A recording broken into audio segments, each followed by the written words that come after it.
Hi everyone, welcome to my YouTube channel. आइए आज क़यामत के करीब वक़ूअ होने वाले बड़े फितने दज्जाल के फितने पर गुफ्तगू करते हैं। दोस्तों, दज्जाल का फितना इस कदर शिद्दत का है कि हर नबी ने अपनी उम्मत को इससे डराया। चुनांचे एक मरतबा हुज़ूर अलैहिस्सलाम ने सहाबा-ए-किराम को इकट्ठा किया और खुतबा देते हुए इरशाद फरमाया कि एक शख्स ने मुझे इत्तला दी है कि वो 30 अफराद थे जो कि एक कश्ती पर सवार थे कि अचानक समंदर में तूफ़ान आ गया और वो महीना भर रास्ता भटके रहे कि अचानक एक दिन ऐन गुरूब आफ़ताब के वक्त किसी किनारे पर उनको एक शख्स दिखा जो कि बालों से पूरी तरह ढका हुआ था। उस शख्स ने इनकी एक भी बात का जवाब न दिया, अलबत्ता कहने लगा कि फ़लाँ बुत खाने में एक शख्स तुम्हारा बेचैनी से इंतज़ार कर रहा है, तुम वहाँ जाओ, वही तुम्हें जवाबात देगा।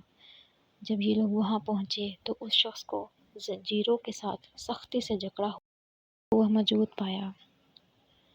उस शख्स ने इनसे 3 सवालात किए।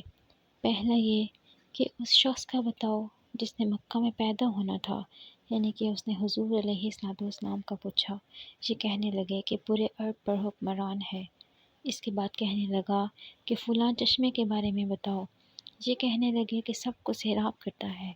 फिर उसने 2 खजूरों के नाम लिए और कहने लगा कि उनके बारे में बताओ। तो ये कहने लगे कि हर एक को नफ़ा देती हैं।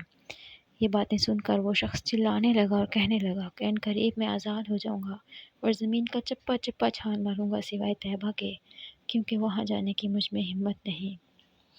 दोस्तों, एक रिवायत के मुताबिक हज़रत सुलेमान रज़ियल्लाहु तआला अन्हु ने इसे कैद कर रखा है और वो कैदी शख्स दज्जाल है। दोस्तों, दज्जाल का फितना इब्तिदाए इंसानियत से लेकर इंतहा तक सबसे बड़ा फितना है। अगर उसके हुलिये की बात करें तो वह एक आँख से काना होगा और दूसरी आँख उसकी खून आलूद होगी और उसके माथे पर वाज़े काफ़िर लिखा होगा।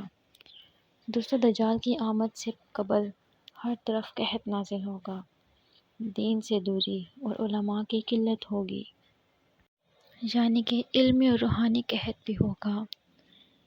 उसकी आमद के बाद का पहला दिन 1 साल के बराबर, दूसरा दिन 1 महीने के बराबर और तीसरा दिन 1 हफ़्ते के बराबर होगा, जबकि बाकी के दिन आम दिनों की तरह गुजरेंगे।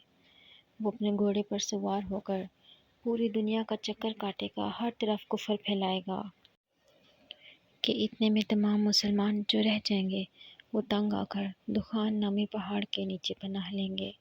ये उस पहाड़ को भी घेर लेगा कि इतने में हज़रत ईसा अलैहिस्सलाम इसको खाक आलूद करने के लिए नाजिल होंगे।